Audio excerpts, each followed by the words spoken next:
ओम श्री सीतारामचंद्राभ्यां नमः। श्रीमद् वाल्मीकि रामायण महात्म्यम प्रथम अध्याय।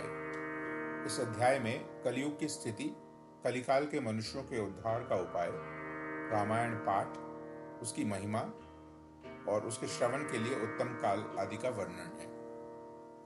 श्री रामः शरणं समस्त जगतां, रामं विना का गति, रामेण प्रतिहन्यते कलिमलं, रामाय कार्यं नमः। रामात् त्रस्यति कालभीम भुजगो, रामस्य सर्ववशे, रामे भक्तिर्खंडिता भवतु मे, रामः त्वमेवाश्रयः। श्री रामचंद्र जी समस्त संसार को शरण देने वाले हैं। श्री राम के बिना दूसरी कौन सी गति है। श्री राम कलयुग के समस्त दोषों को नष्ट कर देते हैं, अतः श्री रामचंद्र जी को नमस्कार करना चाहिए। श्री राम से कालरूपी भयंकर सर्प भी डरता है। जगत का सब कुछ भगवान श्री राम के वश में है। श्री राम में मेरी अखंड भक्ति बनी रहे। हे राम, आप ही मेरे आधार हैं। चित्रकूटालयम राममिंदिरानंद मंदिरम, वंदे च परमानंदम भक्तानाम भयप्रदम। चित्रकूट में निवास करने वाली भगवती लक्ष्मी अर्थात सीता के आनंद निकेतन और भक्तों को अभय देने वाले परमानंद स्वरूप भगवान श्री रामचंद्र जी को मैं नमस्कार करता हूँ। ब्रह्म विष्णु महेशाद्या यस्यांशालोक साधका, नमामि देवं चिद्रूपं विशुद्धं परमं भजे।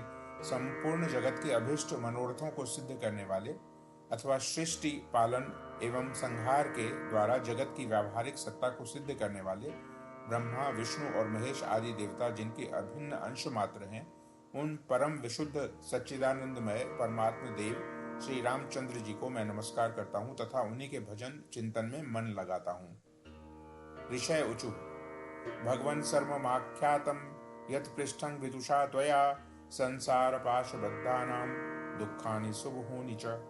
ऋषियों ने कहा, भगवान आप विद्वान हैं, ज्ञानी हैं। हमने जो कुछ पूछा था वह सब आपने हमें भली भांति बताया है। संसार बंधन में बंधे हुए जीवों के दुख बहुत हैं। एतत् संसार पाश स्पच्छेदकः कतमः स्मृतः, कलो वेदोक्त मार्गाश्च नश्यन्तीति त्वयोदिताः। इस संसार बंधन का उच्छेद करने वाला कौन है। आपने कहा है कि कलयुग में वेदोक्त मार्ग नष्ट हो जाएंगे। अधर्म निरतानांच यातनाश्च प्रकीर्तिताः, घोरे कलयुगे प्राप्ते वेद मार्ग बहिष्कृते, पाखंडत्वं प्रसिद्धं वै सर्वश्चं परिकीर्तितम्। अधर्म परायण पुरुषों को प्राप्त होने वाली यातनाओं का भी आपने वर्णन किया है। घोर कलयुग आने पर जब वेदोक्त मार्ग लुप्त हो जाएंगे, उस समय पाखंड फैल जाएगा। यह बात प्रसिद्ध है। प्रायः सभी लोगों ने ऐसी ही बात कही है। कामार्ता हृष्य देहाश्च लुब्धा अन्योन्य तत्परा, कलो सर्वे भविष्यन्ति स्वल्पायुर्बहुपुत्रका। कलयुग के सभी लोग काम वेदना से पीड़ित, नाटे शरीर के और लोभी होंगे तथा धर्म और ईश्वर का आश्रय छोड़कर एक दूसरे पर निर्भर रहने वाले होंगे। प्रायः सब लोग थोड़ी आयु और अधिक संतान वाले होंगे। स्त्रियः सुपोषण पड़ा वेश्याचरण तत्परा, पतिवाक्य मनादृत्य सदान्यगृह तत्परा, दुश्शीलेषु करिष्यन्ति पुरुषेषु सदा स्पृहाम्। उस युग की स्त्रियां अपने ही शरीर के पोषण में तत्पर और वेश्याओं के समान आचरण में प्रवृत्त होंगी। वे अपने पति की आज्ञा का अनादर करके सदा दूसरों के घर आया जाया करेंगी। दुराचारी पुरुषों से मिलने की सदैव अभिलाषा करेंगी। असद्धार्ता भविष्यन्ति पुरुषेषु कुलांगना, परुषानुृत भाषिन्यो देह संस्कार वर्जिता। उत्तम कुल की स्त्रियां भी परपुरुषों के निकट ऊंची बातें करने वाली होंगी, कठोर और असत्य बोलेंगी तथा शरीर को शुद्ध और सुसंस्कृत बनाए रखने के सद्गुणों से वंचित होंगे। वाचालाश्च भविष्यन्ति कलोप्रायेण योषितः, भिक्षुवश्चापि मित्रादि स्नेह संबंध यंत्रिताः। कलयुग में अधिकांश स्त्रियां वाचाल अर्थात व्यर्थ बकवास करने वाली होंगी। भिक्षा से जीवन निर्वाह करने वाले सन्यासी भी मित्र आदि के स्नेह संबंध में बंधे रहने वाले होंगे। अन्नोपाधि निमित्तेन शिष्यान वग्नति लोलुपा, उभाभ्यामपि पानेभ्यां शिरः कंडूयनं स्त्रियः, कुर्वन्त्योग्रे भर्तृणा माज्ञां विसन्त्यतन्द्रिता। वे भोजन के लिए चिंतित होने के कारण लोभवश शिष्यों का संग्रह करेंगे। स्त्रियां दोनों हाथों से सिर खुजलाती हुई गृहपति की आज्ञा का जानबूझकर उल्लंघन करेंगी। पाखंडालापनिरताः पाखंड जन संगिनः यदा द्विजा भविष्यन्ति तदा वृद्धिं गतः कलिः। जब ब्राह्मण पाखंडी लोगों के साथ रहकर पाखंडपूर्ण बातें करने लगे तब जानना चाहिए कि कलयुग खूब बढ़ गया। घोरे कलयुगे ब्राह्मण जनानां पाप कर्मिणां मनः शुद्ध विहीनानां निष्कृतिश्च कथं भवेत्। ब्राह्मण इस प्रकार घोर कलयुग आने पर सदा पाप परायण रहने के कारण जिनका अंतःकरण शुद्ध नहीं हो सकेगा, उन लोगों की मुक्ति कैसे होगी। यथा तुष्यति देवेशो देवदेवो जगद्गुरु ततो वदस्य सर्वज्ञ धर्मभूतांग वर। धर्मात्माओं में श्रेष्ठ सर्वज्ञ सूत जी देवादिदेव देवेश्वर जगतगुरु भगवान श्री रामचंद्र जी जिस प्रकार संतुष्ट हो वह उपाय हमें बताइए। वद सूत मुनिश्रेष्ठ सर्वमेत दशेशतः कस्य नो जायते दृष्टि सूत त्वद्वचनामृतात्। मुनिश्रेष्ठ सूत जी, इन सारी बातों पर आप पूर्ण रूप से प्रकाश डालिए। आपके वचनामृत का पान करने से किसको संतोष नहीं होता। सूत उवाच शृणुध्वमिषयः सर्वे यदिष्टं वो वदाम्यहं गीतं सनत्कुमाराय नारदेन महात्मना रामायणं महाकाव्यं सर्ववेदे सम्मतं सर्वपापप्रशमनं दुष्टग्रह निवारणम। सूत जी ने कहा, मुनिवरों आप सब लोग सुनिए, आपको जो सुनना अभिष्ट है वह मैं बताता हूँ। महात्मा नारद जी ने सनत कुमार को जिस रामायण नामक महाकाव्य का गान सुनाया था वह समस्त पापों का नाश और दुष्ट ग्रहों की बाधा का निवारण करने वाला है। वह संपूर्ण वेदार्थों की सम्मति के अनुकूल है। दुष्स्वप्न नाशनं धन्यं भुक्ति मुक्ति फलप्रदम रामचंद्र कथोपेतं सर्व कल्याण सिद्धिदम। उससे समस्त दुष्स्वप्नों का नाश हो जाता है। वह धन्यवाद के योग्य तथा भोग और मोक्ष रूप फल प्रदान करने वाला है। उसमें भगवान श्री रामचंद्र जी की लीला कथा का वर्णन है। वह काव्य अपने पाठक और श्रोताओं के लिए समस्त कल्याणमयी सिद्धियों को देने वाला है। धर्म अर्थ काम मोक्षाणां हेतुभूतं महाफलम अपूर्व पुण्य फलदं शृणुध्वं सुसमाहिता। धर्म अर्थ काम और मोक्ष इन चारों पुरुषार्थों का साधक है, महान फल देने वाला है। यह अपूर्व काव्य पुण्यमय फल प्रदान करने की शक्ति रखता है। आप लोग एकाग्र चित्त होकर उसे श्रवण करें। महापातक युक्तो वा सर्वपातकैः दार्श दिव्यं हि काव्यं शुद्धिमवाप्नुयात्। रामायणेन वर्तन्ते सुतरांगे जगद्विता त एव कृत्याश्च सर्वशास्त्रार्थको विदा। महान पातकों अथवा संपूर्ण उपपातकों से युक्त मनुष्य भी उस ऋषि प्रणीत दिव्य काव्य का श्रवण करने से शुद्धि अथवा सिद्धि प्राप्त कर लेता है। संपूर्ण जगत के हित साधन में लगे रहने वाले जो मनुष्य सदा रामायण के अनुसार बर्ताव करते हैं वही संपूर्ण शास्त्रों के मर्म को समझने वाले और कृतार्थ हैं।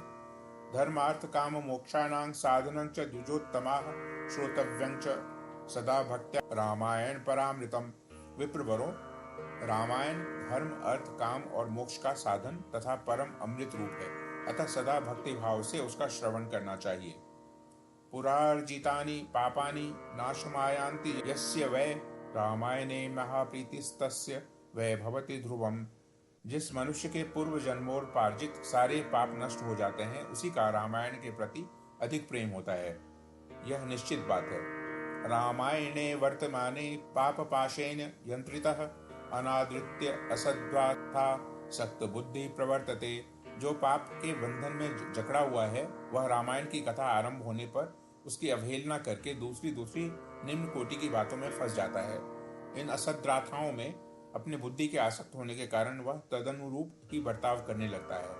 रामायणं नाम परंतु काव्यं सुपुण्यदं वै शृणुत द्विजेन्द्राः यस्मिन् श्रुते जन्म जरादि नाशो भवत्य दोष स नरोच्युत स्यात्।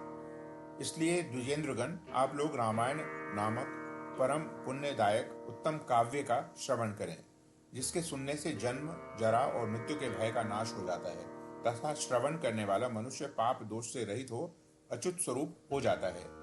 वरं वरेण्यं वरदं तु काव्यं संतार यत्याशु च सर्वलोकं संकल्पितार्थ प्रदमादि काव्यं श्रुत्वा च रामस्य पदं प्रयाति। रामायण काव्य अत्यंत उत्तम, वर्णीय और मनोवांछित वर देने वाला है। वह उसका पाठ और श्रवण करने वाले समस्त जगत को शीघ्र ही संसार सागर से पार कर देता है। उस आदि काव्य को सुनकर मनुष्य श्री रामचंद्र जी के परम पद को प्राप्त कर लेता है। ब्रह्मेश विष्णुर्क्य शरीर भेदैर विश्व सृजति पाति यश्च तमादि देवं परमं वरेण्य माधाय चेतस्युपयाति मुक्तिम। जो ब्रह्मा रुद्र और विष्णु नामक भिन्न भिन्न रूप धारण करके विश्व की सृष्टि संहार और पालन करते हैं, उन आदिदेव परमोत्कृष्ट परमात्मा श्री रामचंद्र जी को अपने हृदय मंदिर में स्थापित करके मनुष्य मोक्ष का भागी होता है।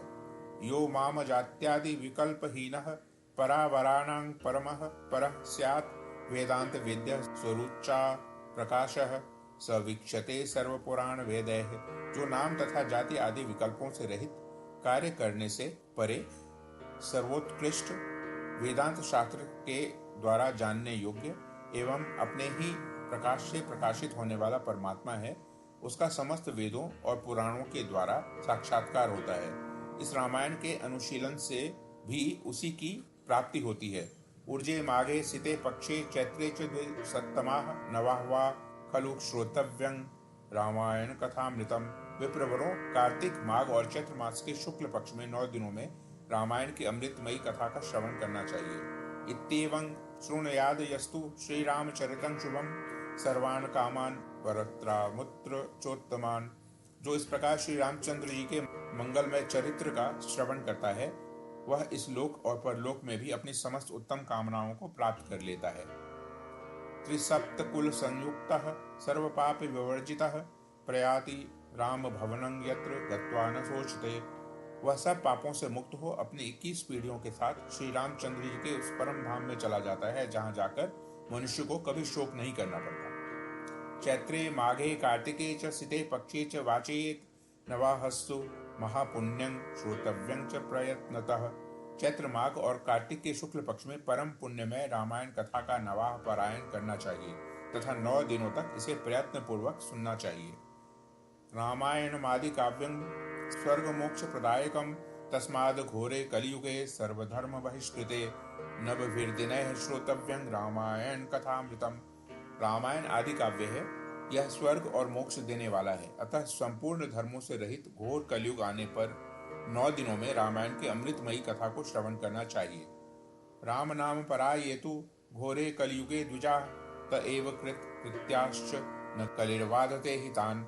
ब्राह्मणों, जो लोग भयंकर कलिकाल में श्री राम नाम का आश्रय लेते हैं, वही कृतार्थ होते हैं। कलयुग उन्हें बाधा नहीं पहुंचाता। कथा रामायणस्यापि नित्यं भवति यद गृहे तद गृहं तीर्थरूपं हि दुष्टानां पापनाशनम। जिस घर में प्रतिदिन रामायण की कथा होती है, वह तीर्थ रूप हो जाता है। वहां जाने से दुष्टों के पापों का नाश होता है। तावत् पापानि देहेस्मिन् निवसन्ति तपोधनाः यावन्न श्रूयते सम्यक श्रीमद् रामायणं नरः। तपोधनों, इस शरीर में तभी तक पाप रहते हैं जब तक मनुष्य श्री रामायण कथा का भली भांति श्रवण नहीं करता। दुर्लभैव कथा लोके श्रीमद् रामायणो भवा कोटि जन्म समुत्थेन पुण्येनैव तुलभ्यते। संसार में श्री रामायण की कथा परम दुर्लभ ही है। जब करोड़ों जन्मों के पुण्यों का उदय होता है, तभी उसकी प्राप्ति होती है। ऊर्जे माघे सिते पक्षे चैत्रे च सप्तमाः यस्य श्रवण मात्रेण सौदासोऽपि विमोचितः। श्रेष्ठ ब्राह्मणों, कार्तिक माघ और चैत्र के शुक्ल पक्ष में रामायण के श्रवण मात्र राक्षस भावापन्न सौदास भी शाप मुक्त हो गए थे। गौतम शापतः प्राप्तः सौदोसो राक्षसी तनुम रामायण प्रभावेन विमुक्तिं प्राप्तवान पुनः। सौदास ने महर्षि गौतम के शाप से राक्षस शरीर प्राप्त किया था। वे रामायण के प्रभाव से ही पुनः उस शाप से छुटकारा पा सके थे। यस्त्वेतत् शृणुयाद भक्त्या राम भक्तिपरायणः समुच्यते महापापैः पुरुषः पातकादिभिः। जो पुरुष श्री रामचंद्र जी की भक्ति का आश्रय ले प्रेम पूर्वक इस कथा का श्रवण करता है, वह बड़े बड़े पापों तथा पातक आदि से मुक्त हो जाता है।